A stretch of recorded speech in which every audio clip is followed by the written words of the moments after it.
Friends, you may recall that 2 weeks ago we began our examination and exploration of the book of Job. Today, for the second of our two sessions, I'd like to subtitle our talk today, Poetry as Theodicy. Poetry as Theodicy. Theodicy, as Milton sang, to justify the ways of God to man. Right? But that connotes something argumentative, perhaps even philosophical. Whereas in Job, the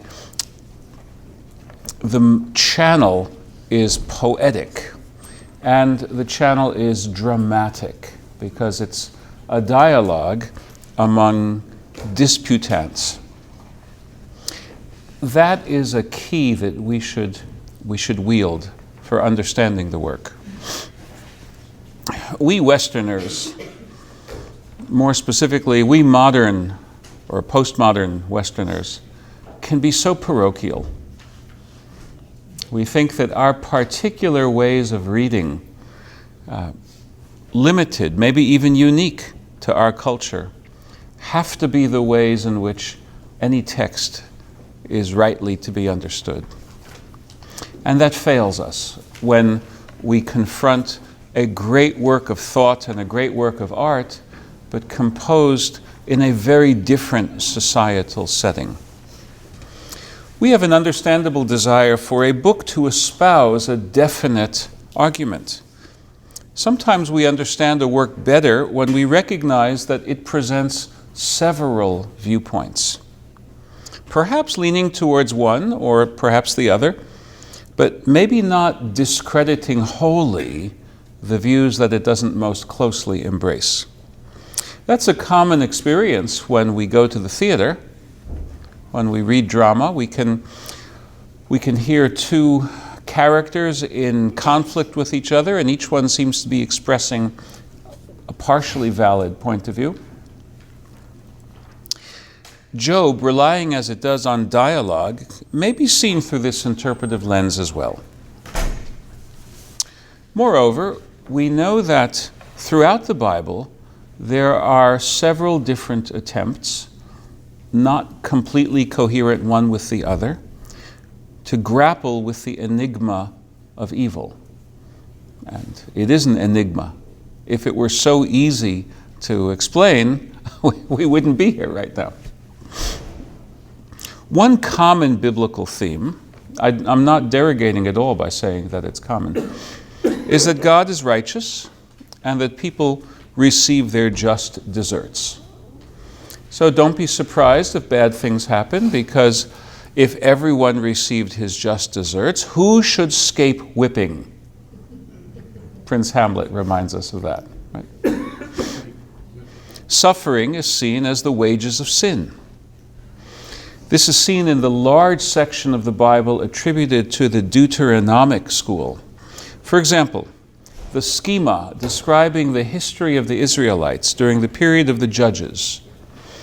They sinned, they were punished by being subjugated to a foreign power, they repented, and God raised up a shofet, a deliverer, to deliver them. And then the cycle repeated itself. It's a very familiar biblical trope. But even in the Bible, that is not always the case. It's not always the case that suffering is the wages of sin. The primary example for this is the absolute core story of the Hebrew Testament, which is the story of the Egyptian slavery and ultimately the redemption and the trip to Mount Sinai and eventually to the Promised Land. In God's covenant with Abraham, Genesis chapter 15, God discloses to the patriarch that his descendants, the Israelites, will go down to Egypt and will be enslaved there. For what reason? What do they do to deserve that? That's not given. They will suffer there for 4 centuries, or perhaps 4 generations. there is a rationale given for why it's for, that the sin of the Amorites will not have been complete until that far future time, so that the land of Canaan will not be ripe for the Israelites' return. That passage may express the Israelite belief in divine forbearance. God does not punish the Amorites simply based on divine foreknowledge, but awaits their actual sinning to get to such a point that it exhausts the opportunities for repentance that God continually sets out for them. But what of the Israelites? The rationale does not answer the question of whether the Israelites deserved their suffering. Again, when the Bible describes the enslavement of the Hebrews and the genocidal attack on Hebrew male infants ordered by Pharaoh in Exodus chapter 1, there is no word of justification of the ways of God to man. After the Israelites endure the pain of an entire reign of Pharaoh, and with the accession of another and the continuation of slavery, they groan, their cry reaches heaven, Exodus chapter 2. Are we to believe that they would have been redeemed earlier if only they'd have kvetched sooner? Certainly not after Genesis 15. Are we to believe that God was unaware of their pain until they cried out?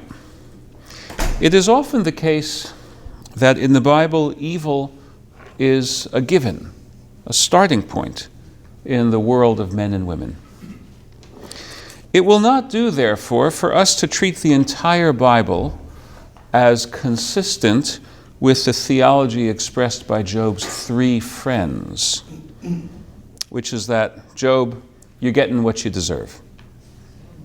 True, we see that approach in Proverbs and elsewhere, but the Bible has room for different voices in a choir of the faithful. Even if those voices are discordant, the Bible is telling us their voices deserve to be heard. Right? Pretorius wrote great music, but so did Schoenberg. There's room for people to disagree with each other. As the Talmud puts it much, much later, referring to the years-long debates of the school of Hillel and the school of Shammai, eventually a heavenly voice, it's called the daughter of a voice, came forth from heaven and said, "These and those two are the words of the living God."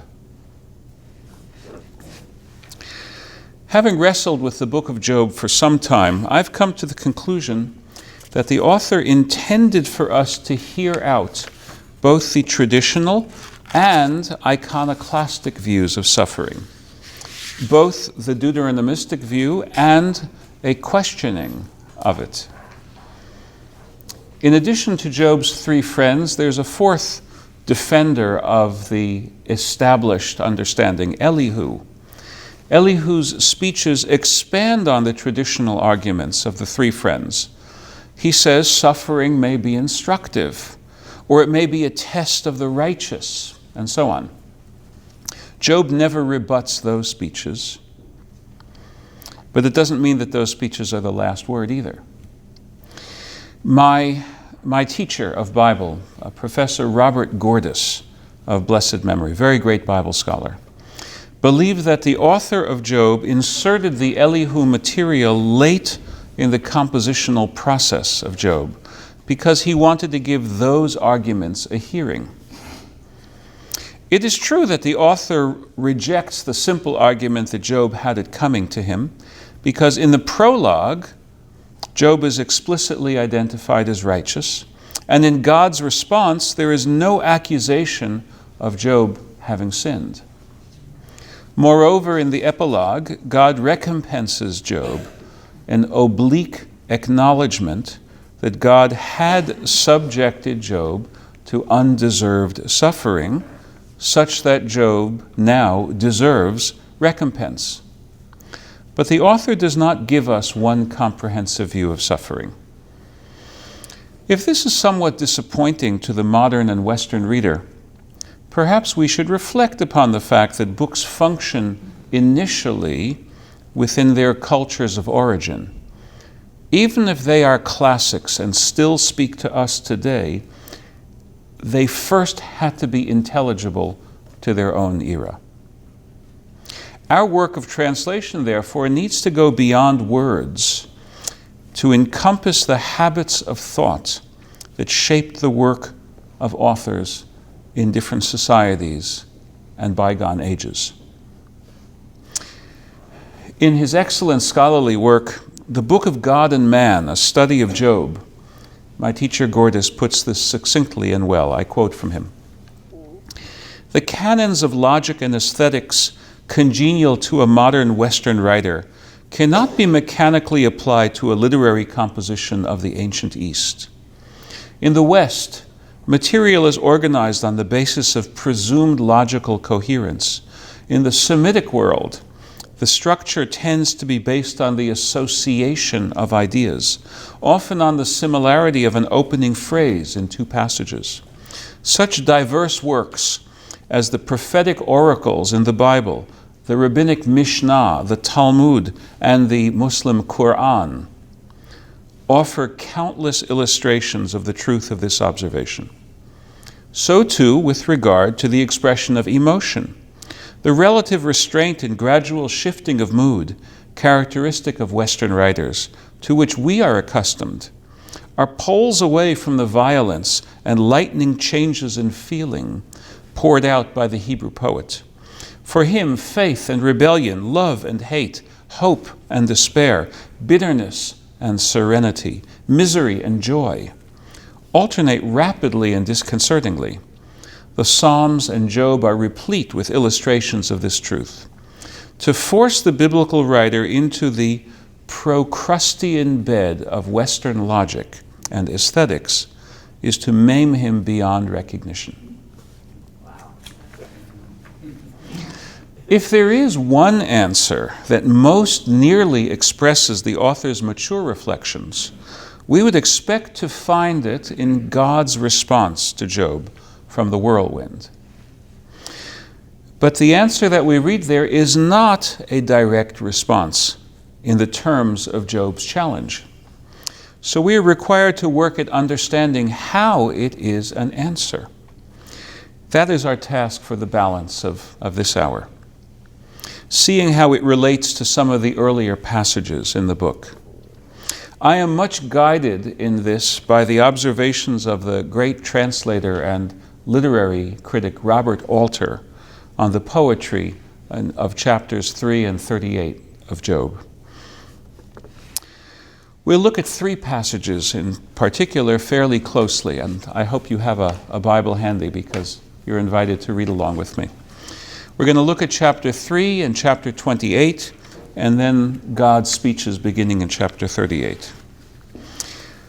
Chapter 3 is Job's initial lament in which he curses ever having been born.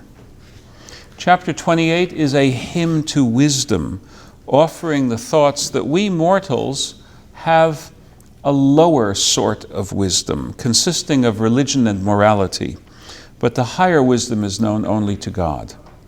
The third passage is God's response, and we will see this as a reframing of Job's concern rather than a direct response. All of the poetic sections of the book of Job are distinguished by powerful, image-rich, imaginative verse. The poet has endowed his disputants with great eloquence, but among these mountains, a few peaks soar even higher than their neighbors. One of these peaks is Job's initial lament, chapter 3. Here's a bare summary of the lament before we look at the verse itself. Again, I'm quoting from Professor Gordis. For 7 days and nights, Job's 3 friends, Eliphaz, Bildad, and Zophar, sit with him like mourners on the ground and utter no word. Then Job begins a lament, cursing the day of his birth. It is not addressed to the friends, of whose presence he is scarcely conscious. Job delivers a soliloquy an apostrophe to a cruel fate that has ordained that he must live. Why had he been conceived in his mother's womb and come forth into the world? How much better for him had he died at birth and slept with the princes of the earth. Even the lot of a stillborn baby who received no formal burial would be preferable to his misery, for in the world of the dead, the wicked cease from troubling, and the victims of injustice are at peace. Death levels all, the great and the small, free man and slave alike.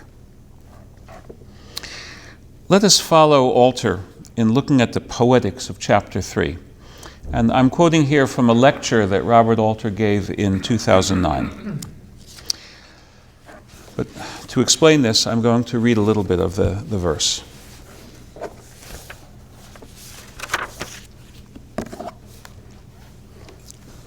Perish the day when I was born, and the night that it was said, and the night that said, the night itself said it, and the night that said, a man-child is conceived. That day, may it be darkness. Let God not seek it from above. Let no light shine upon it. Let blackness and gloom reclaim it. May clouds rest upon it, and the demons of the day terrify it. That night, may deep darkness capture it. Let it not be counted in the days of the year, or enter in the number of months.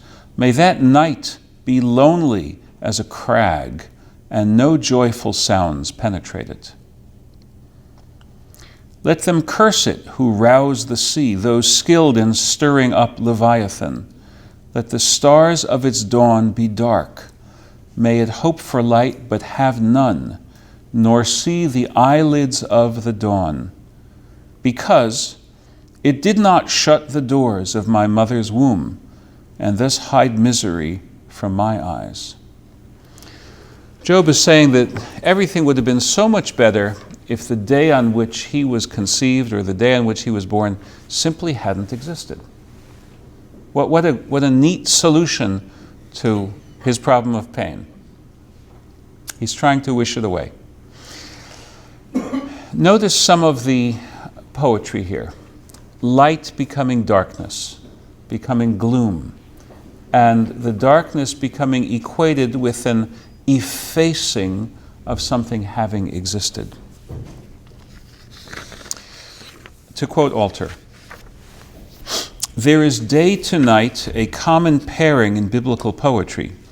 Job expunges the day he was born, the night he was conceived. Then in his reference to that day and that night, he builds up a sequence of darkness that swallows light. This is one of the great poems in literature through its structure and the intensification intrinsic to biblical poetry. As Job laments that night, he expresses existential anguish, an anguished core of shrinking in which he wishes he had never existed. As the poet waits through the night for that moment of that first crack of dawn, while one is looking at the stars, he says, "No, I do not want the dawn or the delight of the stars in the early morning twilight." This is an astounding metaphor, and Job is the master of metaphor, with metaphors such as, "Let it not see the eyelids of dawn." Darkness in the crack of light, the eyelids of dawn, and at the same time, the eyelids of an observer opening and perceiving the light. After so many expressions of the death wish, there is a kind of a panorama of human life which is full of futile effort. And I've quoted these words because they're going to come back. This is part of the tour de force of the poetry of the book of Job, that these images, Leviathan, darkness, womb, would that the womb had become a tomb, the sea, the eyelids of dawn. You're going to hear these same images refracted and reframed when God will answer Job. But first, before we do that, we're going to turn to the second text, which is the hymn to wisdom in chapter 28. We should note two salient facts about this chapter. First, it cannot be assigned to any of the speakers.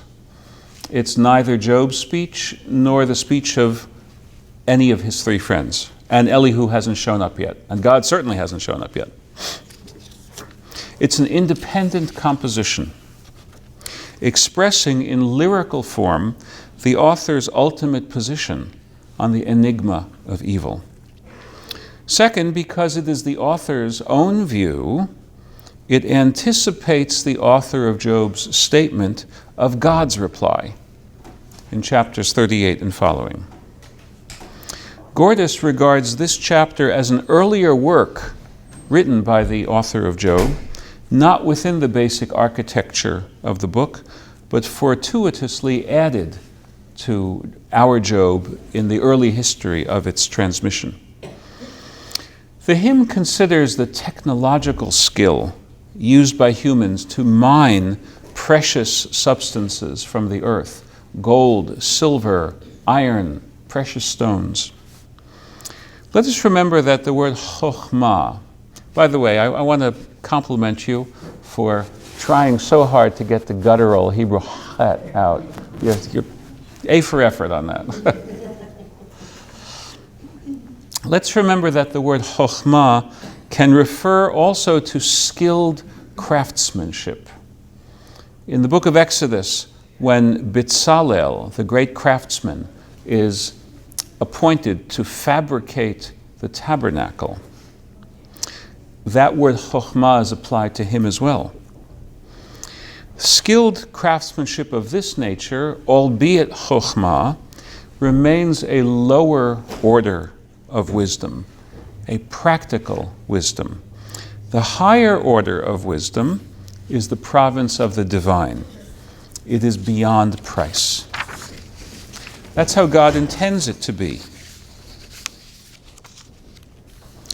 We as people can discern that there is a higher wisdom, but God has vouchsafed that higher wisdom neither to us nor to any other finite creation.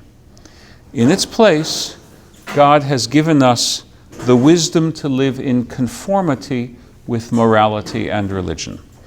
And I will quote verses 20 through 28 of the chapter, the closing strophe. But wisdom, whence does she come? Wisdom is a female in this whole tradition. Whence does she come, and where is the place of understanding? For she is hidden from the eyes of all living things, concealed even from the birds of the air.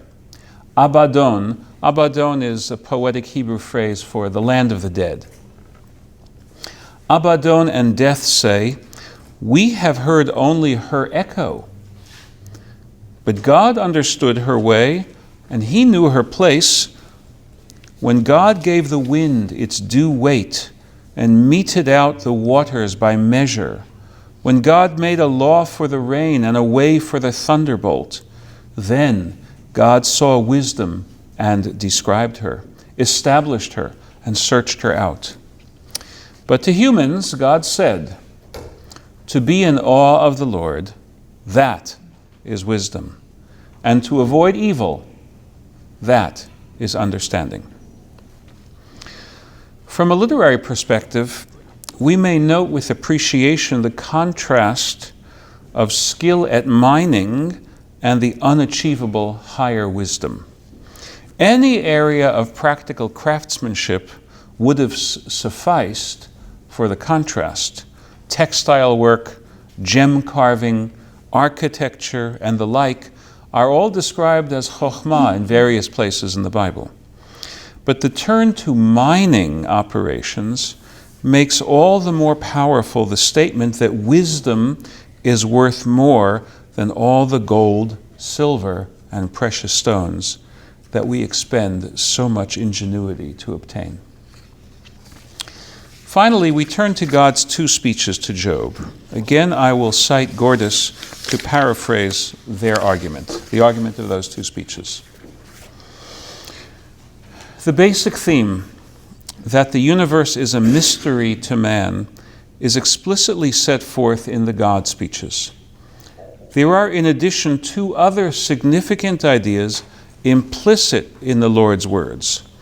In accordance with Semitic rhetorical usage, they are not spelled out, but are left to be inferred by the reader.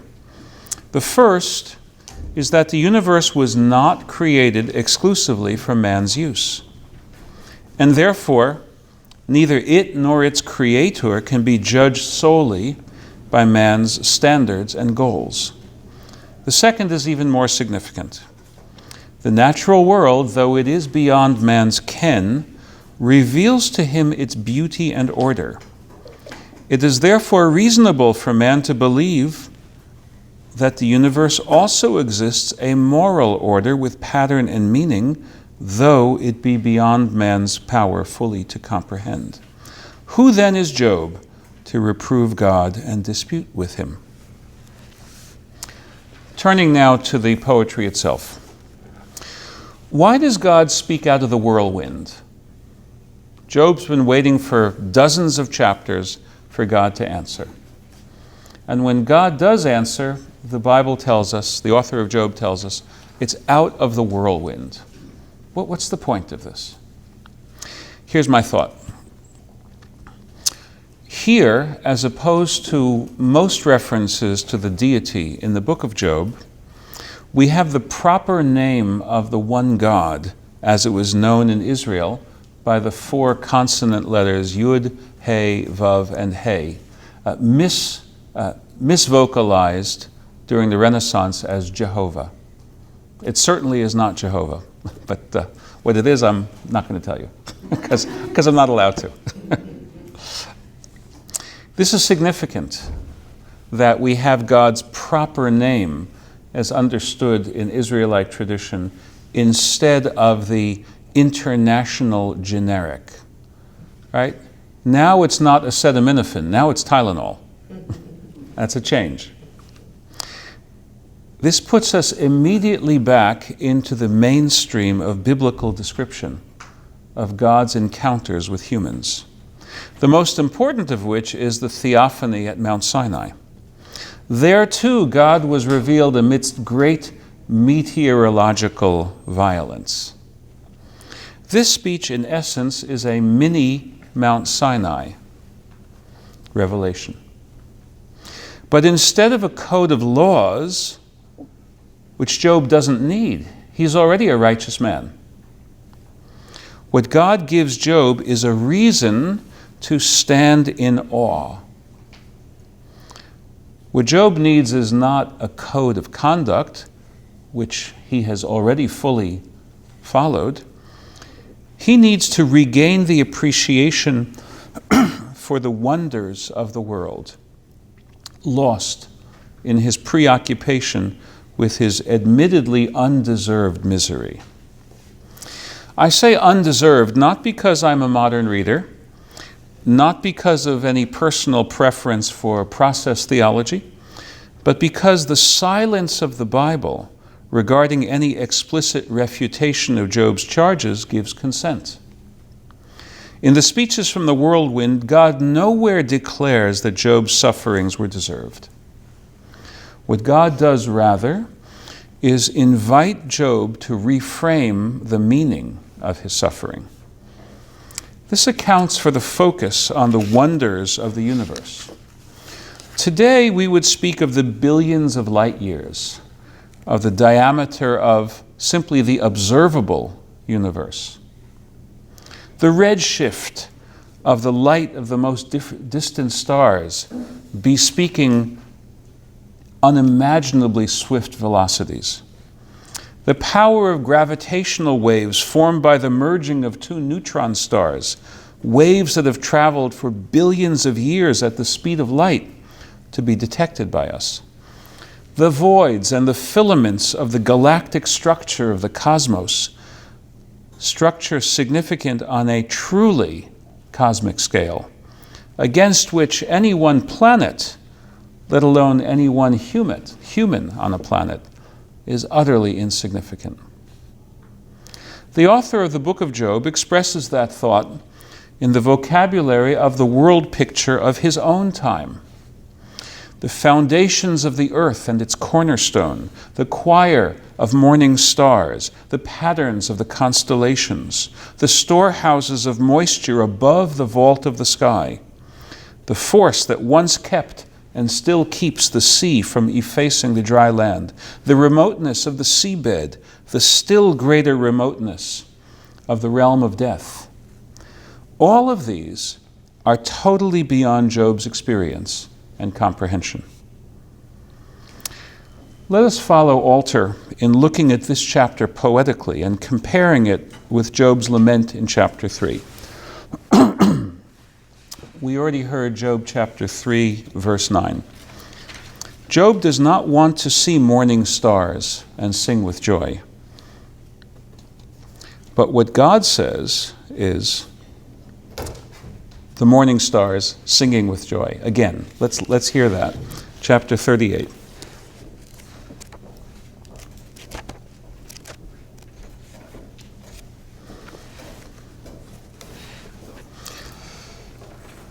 I will ask you, and you tell me, where were you when I laid the foundations of the earth? Tell me if you have any understanding. Who marked out its measure, if you know it? Who stretched the plumb line upon it? Upon what were the earth's pillars sunk? Who laid down its cornerstone? When the morning stars sang together, and all the sons of God shouted for joy. Who shut in the sea with doors when it broke forth from the womb whence it came?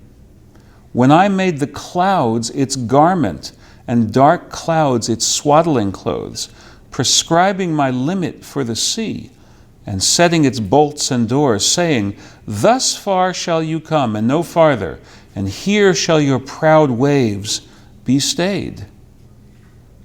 Let me explain what's going on here.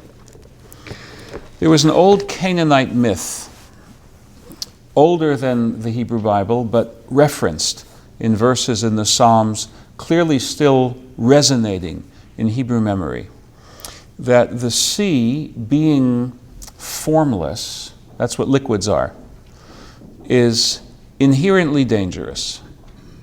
The sea doesn't obey the typical laws of solid matter. It'll wipe you out anytime. It can. I remember a couple of years ago I was having dinner with my daughter Emily in the Veneziano restaurant, may it rest in peace.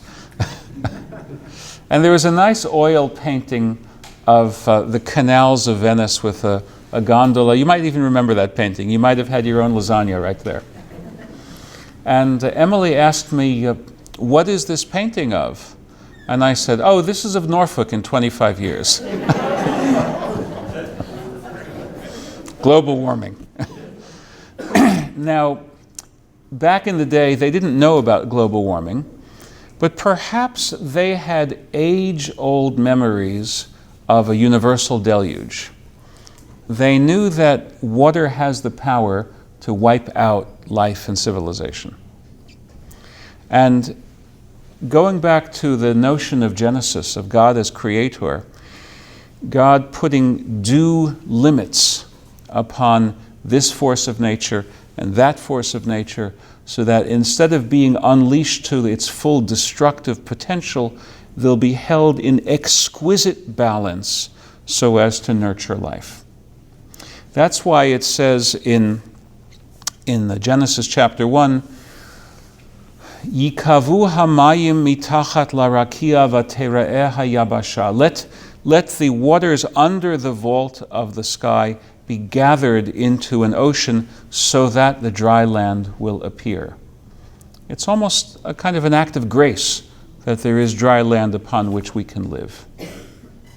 Which, by the way, leads to a very obvious environmentalist message for us, but that's a sermon I'll leave for Mother Sue to deliver at the appropriate time.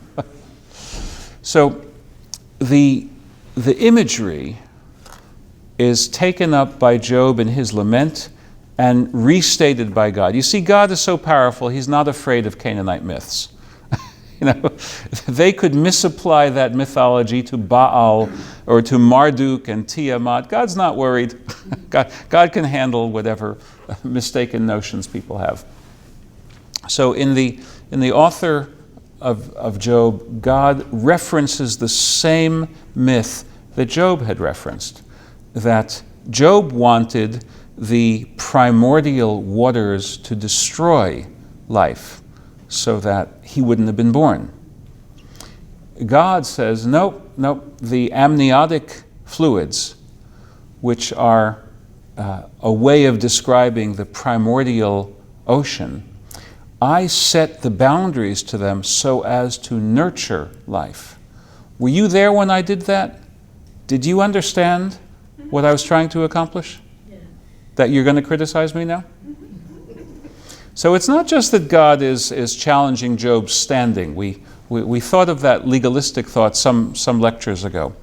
But rather specifically that God is taking the same metaphors that Job had used and turning them around.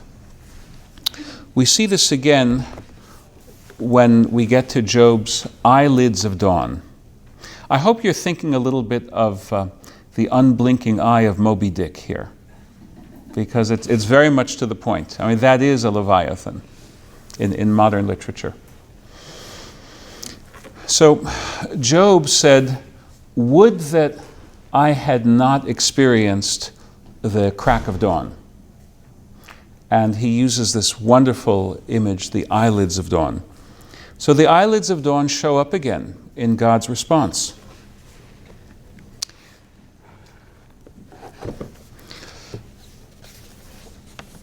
The crocodile, or the Leviathan. Not exactly a useful pet, I think you would admit. Although there is a very charming children's book where the crocodile becomes useful, and I recommend that at some point you read to a child Bill and Pete, or Bill and Pete Go Down the Nile by Tommy DiPaola. Turns out that Bill is really William Everett Crocodile. Pete is his toothbrush bird, who keeps his oral hygiene in good order. And they do take care of a bad guy. The crocodile slips into the bathtub and scares him, and he runs all the way away. So occasionally a crocodile can be useful, but that's not the way we typically think of crocodiles. They're utterly useless to us, but that's no reason for God not to make them. Because you know what, Job? It isn't all about you. In fact, very little of it is about you. So more about the crocodile.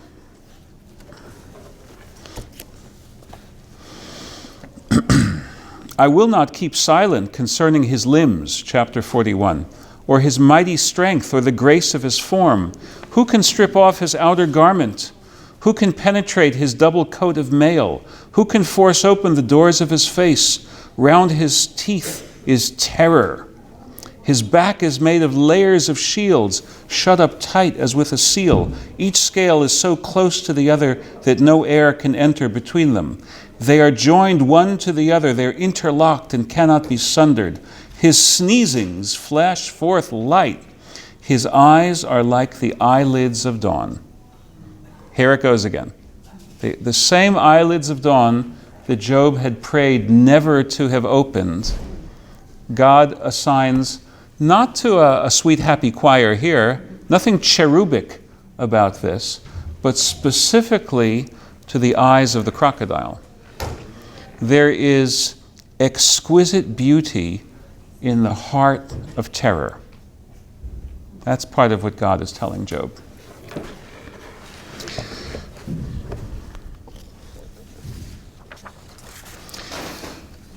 When Leviathan is described, Robert Alter says, he is a scary creature, an impregnable creature, but he is also beautiful. The poet makes a very daring move here, for Leviathan's eyes are like the eyelids of dawn, reflecting that same remarkable phrase Job used in the opening of the poem. And Alter concludes his analysis. I think, he writes, transcendent poetry answering poetry is the closest we come to an answer of undeserved suffering that Job raises. With God in his revelation, in the truth of the poem, there is this vast, teeming creation full of contradiction, paradoxes, full of cruelty, the vulture feeding its young. By making Job see all this, God conveys to him that there is a creation out there of a paradoxical order that has its own structure of harmony, and this you can accept. So, God never, quote unquote, makes it all better in a narrow sense. What God invites Job to do is to see life and to see the world in a different way. As it is. So, theologically, we are moving, I don't know if I should say this in December, we're moving from Santa Claus to God, if you know what I mean. The image of God that exists to gratify your every want, we cast that aside. Let me close this lecture speaking from the heart. I speak as one who's known the heartache of parenting a disabled child. I wish there were more. But the author of Job gives me real consolation, all the more powerful for its lack of sentimentality and for its austere, wintry restraint. So be it. Thank you.